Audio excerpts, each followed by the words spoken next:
अस्सलामुअलैकुम वरहमतुल्लाह। Welcome back to our YouTube channel and I am your host Shiraz Soomro. आज का जो हमारा टॉपिक है वो टॉपिक है बैंक रिकन्सिलेशन स्टेटमेंट का।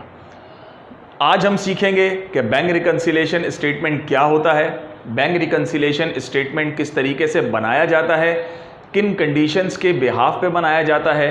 तो आज हमारे टॉपिक में हम अपने बैंक रिकन्सिलेशन स्टेटमेंट के मुताबिक सारी चीज़ें जो हैं वो देखेंगे। तो आइए चलते हैं आज की वीडियो की जानिब।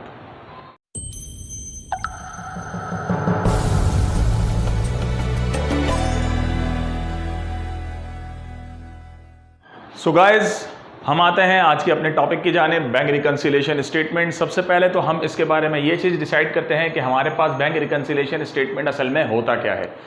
देखिए, बैंक रिकन्सिलेशन स्टेटमेंट से मुराद ये है, नॉर्मली रिकन्सिलेशन का जो नॉर्मल मीनिंग होता है वो होता है करेक्शन, कि हम किस तरीके से बैंक के बैलेंसेस को जो है वो करेक्ट करते हैं। जो हमारे पास कैश बुक का बैलेंस होता है, इन केस अगर हमारा बैलेंस जो हमारे पास कैश बुक बनी हुई है, जो कैश ट्रांजैक्शंस हैं बैंक से रिलेटेड, अगर वो हमारा बैलेंस और बैंक का बैलेंस अगरचे इक्वल नहीं आता तो फिर हमें बैंक रिकन्सिलेशन स्टेटमेंट बनाने की ज़रूरत पड़ सकती है।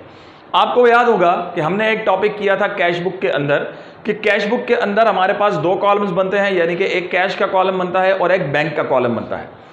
कैश के कॉलम के अंदर हमारे पास वो सारी ट्रांजैक्शंस रिकॉर्ड की जाती हैं जो कैश के जरिए से करती हैं, हम खुद पे करते हैं, और बैंक के जरिए से वो ट्रांजैक्शंस रिकॉर्ड की जाती हैं जिनकी ट्रांजैक्शन या जिनका रिलेशन हमारा बैंक के जरिए से होता है। तो जब बैंक के जरिए से हमारे रिलेशन होगा तो जाहिर सी बात है, for example if I have in my account rupees 1 lakh rupees, तो बैंक के हिसाब से भी हमारे अकाउंट में 1 लाख रुपए होंगे जब मैंने डिपॉजिट किए होंगे। अब बैंक के अंदर मेरी ट्रांजैक्शंस गई, 10,000 रुपीज मैंने विड्रॉ कर दिए, फिर 20,000 डिपॉजिट कर दिए। इस तरीके से विड्रॉवल करके और डिपॉजिट करके जो मंथ के एंड में मेरे हिसाब से जो मेरे कैश बुक में रिकॉर्डिंग हुई हुई है बैंक कॉलम में, वहां पर उनका बैलेंस होना चाहिए फॉर एग्जाम्पल 40,000 रुपीज। तो बैंक के रिकॉर्ड के मुताबिक भी उसका बैलेंस 40,000 रुपीज होना चाहिए।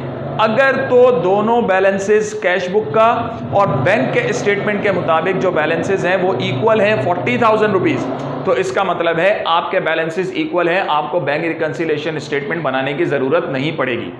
लेकिन अगर आपके मुताबिक आपका अकाउंट का बैलेंस कैश बुक में 40,000 रुपीज आ रहा है और बैंक में आपके अकाउंट का बैलेंस 50,000 या 60,000 या 30,000 कुछ भी आ रहा है, यानी कि 40,000 नहीं है, it means there something wrong. कुछ ऐसी ट्रांजैक्शंस हैं जो या तो आपने रिकॉर्ड नहीं की या बैंक ने रिकॉर्ड नहीं की। तो उस सिचुएशन के अंदर हमारे पास हम एक स्टेटमेंट बनाएंगे अपने बैलेंसेस को इक्वल करने के लिए, कैश बुक का बैलेंस और पासबुक का balance, it means bank statement का बैलेंस, उसे इक्वल करने के लिए हम फिर उस सिचुएशन के तहत बनाते हैं बैंक रिकन्सिलेशन स्टेटमेंट। अब बैंक रिकन्सिलेशन स्टेटमेंट के अंदर हमारे पास कुछ चीजें मौजूद हैं कि हम बैंक रिकन्सिलेशन स्टेटमेंट को अपने क्वेश्चंस में किस तरीके से मेंटेन करते हैं। वो मेंटेन करने के लिए हमारे पास कुछ स्टेप्स मौजूद हैं। इन स्टेप्स से रिलेटेड, इन स्टेप्स को देखकर हम अपनी चीजों को जो है वो मेंटेन करेंगे। कैसे मेंटेन करेंगे, उसमें हमारे पास फॉर एग्जांपल आपके पास क्वेश्चन के अंदर एक चीज आ जाती है कि हमारे पास चीज अवेलेबल है, आउटस्टैंडिंग चेक्स हैं या अनपेड चेक्स है, तो हम उसे बैंक के कॉलम में से, यानी कि जो हमारे पास पासबुक का कॉलम होगा उसमें से हम उसे माइनस कर देंगे। अब ये हमारे पास पासबुक का बैलेंस और बैंक का बैलेंस असल में है क्या कहानी, हम इसके बारे में थोड़ा सा डिस्कस कर लेते हैं। ये आउटस्टैंडिंग चेक्स या अनपेड चेक्स क्या होते हैं। पासबुक का बैलेंस वो बैलेंस होता है जो हमारा बैंक स्टेटमेंट का बैलेंस होता है, और कैश बुक का बैलेंस वो बैलेंस होगा जो हमारे पास हमारे अकाउंट का बैलेंस होता है, यानी कि जो हमारी कैश बुक में मेंटेन हो रहे हैं बैलेंसेस, वो बैलेंसेस होते हैं। तो दोनों इक्वल नहीं है। सपोज करें पासबुक का बैलेंस 40,000 है और हमारी कैश बुक का बैलेंस 50,000 है, कम आ रहा है, डिफरेंसेस आ रहा है 10,000 रुपीज का। तो वो चीजें फाइंड आउट करने के लिए कि कौन सी ऐसी ट्रांजैक्शंस हैं जो बैंक ने रिकॉर्ड की हैं और कौन सी ऐसी ट्रांजैक्शंस हैं जो हमने रिकॉर्ड की हैं, हमने की हैं तो बैंक ने नहीं की होंगी, और बैंक ने की हैं तो हमने नहीं की, जिसकी वजह से हम दोनों के बैलेंसेस में डिफरेंस क्रिएट हो रहा है। तो उस डिफरेंस को नॉर्मल करने के लिए, इक्वल करने के लिए हम बैंक रिकन्सिलेशन स्टेटमेंट बनाते हैं। तो उसके लिए हमारे पास पहला पॉइंट फॉर एग्जांपल आपके पास क्वेश्चन के अंदर आ जाता है आउटस्टैंडिंग चेक्स या अनपेड चेक्स।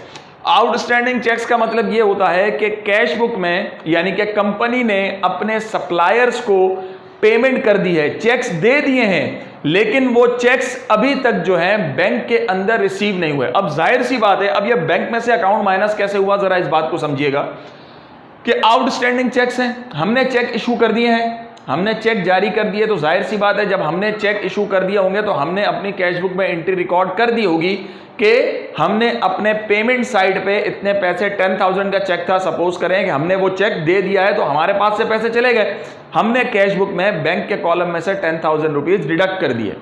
लेकिन बैंक हमारे अकाउंट में से पैसे डिडक्ट कब करेगा वो 10,000 रुपीज, जब आपका सप्लायर वो पेमेंट लेने के लिए बैंक में जाएगा।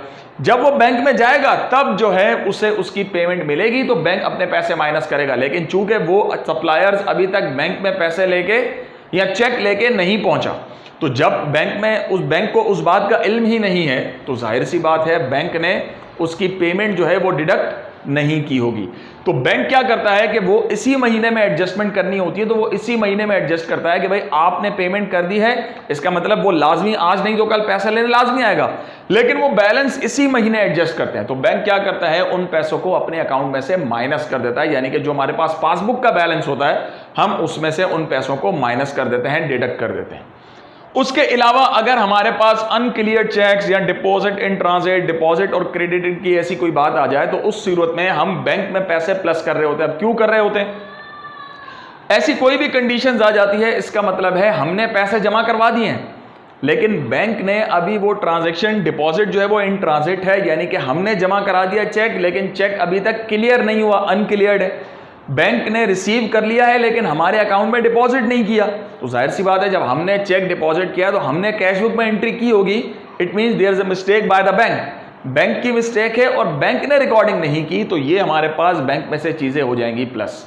तो ये हमारे पास स्पेशली दो ट्रांजैक्शंस होती हैं जो हमारी पासबुक जो है वो मिस्टेक करता है। उसके अलावा हमारे पास दूसरी ऐसी कौन सी ट्रांजैक्शंस हैं जो कैश बुक मिस्टेक करती है, कैश बुक के जरिए मिस्टेक होते हैं। अच्छा, इसके अलावा पासबुक की कोई और मिस्टेक्स भी हो सकती हैं, फॉर एग्जांपल अमाउंट एरर की मिस्टेक हो गई, बैंक ने हमारे अकाउंट में 20,000 डिपॉजिट करने थे, 10,000 डिपॉजिट कर दिया। अब डिपॉजिट तो हुए लेकिन कम डिपॉजिट हुए, तो फिर हम डिफरेंस लेकर उस अमाउंट को जो है वो मजीद क्लियर करते हैं। अब वो पैसे ऐड करने हैं बैंक के अंदर या लेस करने हैं, वो डिपेंड करता है कि बैंक ने हमारे अकाउंट में ज्यादा पैसे डिपॉजिट कर दिए हैं या विड्रॉ कर दिए हैं, और ज्यादा पैसे जो है वो उस हिसाब से जो है हम उसे डिपॉजिट करेंगे, यानी कि प्लस करेंगे उस वैल्यू को या माइनस करेंगे। वो डिपेंड करता है केस के ऊपर कि हमारे पास अमाउंट एरर कितना हुआ है और किस तरीके से हुआ है।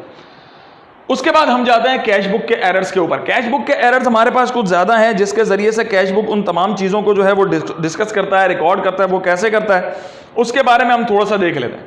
हमारे पास सपोज कर लें कि एक कस्टमर था, उस कस्टमर ने हमें पेमेंट देनी थी और वो पेमेंट वो डायरेक्ट जाके बैंक में जमा करवा देता है। अब जब पेमेंट डायरेक्ट जाके बैंक में जमा हो गई, डायरेक्ट डिपॉजिट बाय कस्टमर या डिपॉजिट डायरेक्टली बाय कस्टमर, कुछ भी लिख सकते हैं आप।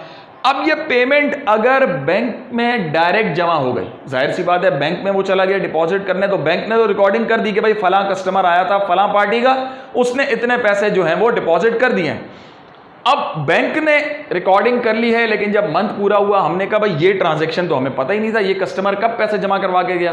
तो बैंक कहेगा फॉर एग्जांपल कि भाई वो कस्टमर जो है वो 30 अप्रैल को जो है लास्ट डेट ऑफ अप्रैल जो है वो पैसे जमा करवा के गया था, तो हमें इल्म ही नहीं है उस चीज का।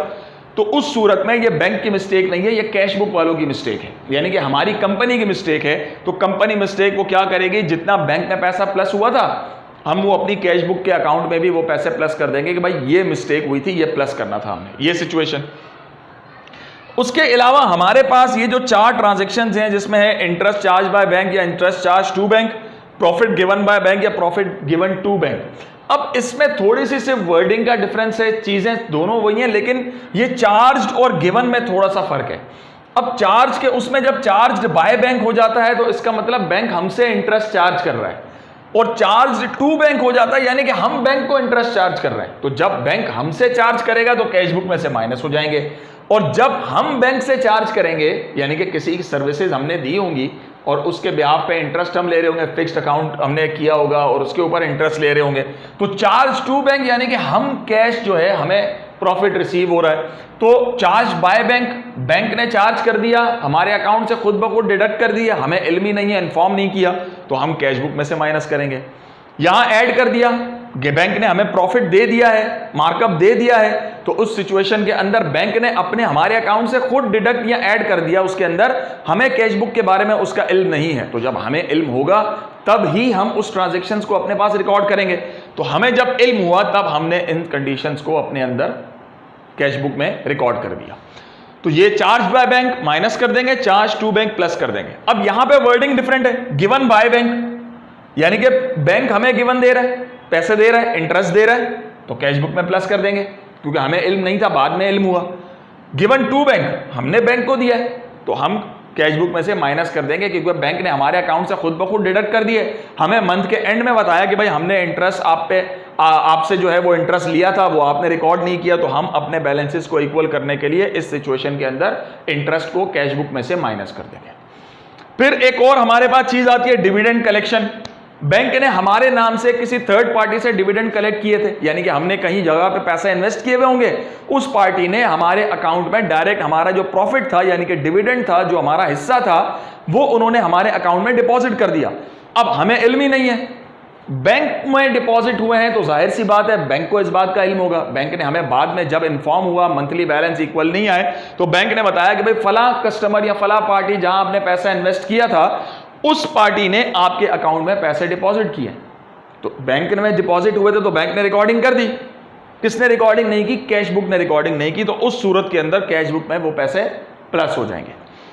इसके अलावा हमारे पास अगर डिविडेंड कलेक्शन है, इसी तरीके से डिविडेंड पेड हो जाएगा, बैंक ने डायरेक्ट जो है वो डिविडेंड पे कर दिए तो कैश बुक में से माइनस हो जाएंगे। नॉर्मली डिविडेंड पेड इस वजह से बैंक रिकंसिलिएशन में नहीं आता क्योंकि डिविडेंड पेड जो होते हैं वो हमारी बिहाफ पे ही होते हैं, जब तक कंपनी नहीं कहती तब तक बैंक पे नहीं करती खुद से, तो इस वजह से डिविडेंड पे की ट्रांजेक्शन्स नहीं आती, लेकिन कलेक्शन की आती है।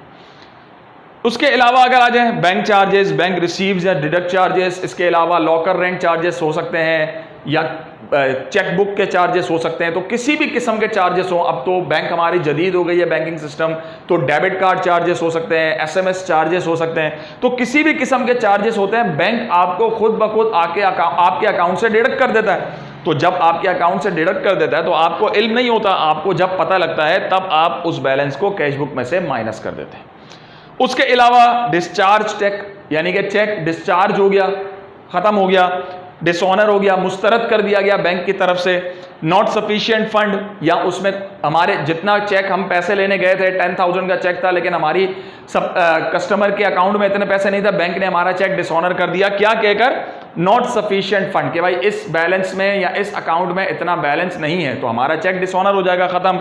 Return by bank, bank return कर दे, या unpaid by bank, bank unpaid कर दे। अब इन तमाम चीज़ों की बहुत सारी वजूहत होती है कि बैंक जो है वो चेक को रिटर्न क्यों कर रहा है। एनॉमली हो सकती है चेक के अंदर, यानी कि वो डिस्टर्ब्ड है चेक, वैल्यूज के डिफरेंसेस हो सकते हैं, चेक के डिफरेंसेस हो सकते हैं। वो बहुत बड़ा एक टॉपिक है कि how the cheque become dishonour by the bank modern banking system में। तो वो सिचुएशंस, किसी भी सिचुएशन की बिहाफ पे आपका चेक जब डिसऑनर हो जाता है बैंक की तरफ से, तो जाहिर सी बात है जब हमने चेक रिसीव किया था कस्टमर से तो हमने बैंक के कैश के कॉलम में अकाउंट में लिख दिया या बैंक के अकाउंट में लिख दिया कैश बुक में कि चेक हमें रिसीव हो गया, यानी कि हमें पैसे मिल गए। लेकिन उस सिचुएशन के अंदर हमें चेक तो रिसीव ही नहीं हुआ, यानी कि पेमेंट उसकी नहीं मिली। क्यों नहीं मिली? क्योंकि चेक तो डिसऑनर हो गया। तो अब वो चेक किसी काम का नहीं है, अब हमने दोबारा उस पार्टी से पेमेंट लेनी होगी। तो उस सिचुएशन के अंदर वो पैसे दोबारा जो हमने पहले प्लस किए थे, अब वही पैसे हम यहां पर क्या कर देंगे? माइनस कर देंगे। फिर उसके अलावा अगर आपके पास ये वर्ड्स आ जाए, बैंक डेबिटेड, यानी कि बैंक जब किसी चीज को डेबिट करता है तो कैश बुक में से माइनस हो जाते हैं, और बैंक जब किसी चीज को क्रेडिट करता है तो कैश बुक में प्लस हो जाते हैं। तो अब यहां पे ये बात समझने की चीज है कि नॉर्मली जब हम किसी चीज को डेबिट करते हैं तो वो हमारे अकाउंट में प्लस हो रही होती है, और जब हम नॉर्मली किसी चीज को क्रेडिट करते हैं तो इसका मतलब है क्रेडिट में से चीज का जाना, तो वो हमारे अकाउंट में से माइनस हो रही होती है। लेकिन बैंक के सिचुएशन के मुताबिक हमारी कंडीशन जो है वो अलग है।